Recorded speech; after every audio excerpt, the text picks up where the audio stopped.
This is the second part of the John and Crane story. Okay. John enjoyed himself for the first time in 6 years with Crane. He drank 4 cups of decaf, but the barista put caffeine in it each time, just to mess with him. John felt light, happy, and carefree. Patterns did not cross his mind. He loved seeing the vast expanses of colors and drapes in the cafe. He loved the smell of coffee, tea, and baked goods. He loved the flowers on the table. He loved how he could see the crumbs of past eating experiences left on the sticker-covered tables. He loved the bright murals of peace signs and doves all over the walls. How there was a faint smell of incense and something else just on the edge of noticing. He loved how everyone wore unusual clothing and how everyone seemed to be laughing. John would remember this cafe. He would relish the memories when he was alone and on his porch, just outside of the pounding gray rain. Wow. But that time would come later. Right now, John knew he had to enjoy every moment with this wonderful woman whose name he did not even know. John and Crane talked about many things.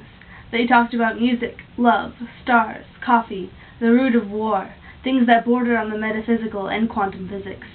John never learned anything about the life of Crane, and she never learned anything about his. Those matters were not important. What was important was normally considered not important. During those eventful hours sitting in the cafe, John and Crane had many companionable silences where they would suddenly cease talking and simply look at each other, or into their coffee mugs, or watch people walking in and out of the door. During said silences, John noticed things about Crane that he would not have noticed if they were talking. He saw that the left side of her pale face had more freckles dotting its surface than the right side. He saw that her eyes had such a depth to them that John could stare into them until his eyes ached. He noticed that her black camisole was worn thin, and she had several small bleach spots on them. John thought that they were simple and beautiful and gave the shirt a character to focus on. John noticed that Crane's hair was the most perfect hair he had ever seen.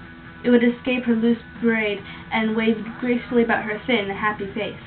Her golden-orange peace sign that still covered her forehead was more oval than circular and had small golden sparkles dusting the edges of it. John was captivated endlessly by the intricate and many-sized paper cranes that were made from ornate-looking designs. They were on her upper arms.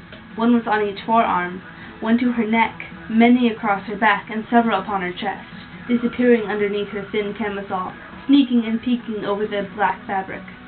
John noticed these things, but he never said them. He was a very shy man. He thought that because he was a middle-aged math teacher with OCD-like habits and a boring apartment full of IKEA-style furniture and no art or individuality, that he did not even stand a chance about being Crane's friend. This was a one-time lucky thing for him. He imagined Crane had a loft somewhere downtown, full of art supplies and flowers and paintbrushes and paper cranes and individual-looking furniture and no TV. The thought never occurred to him that Crane might be homeless. That concludes part 2.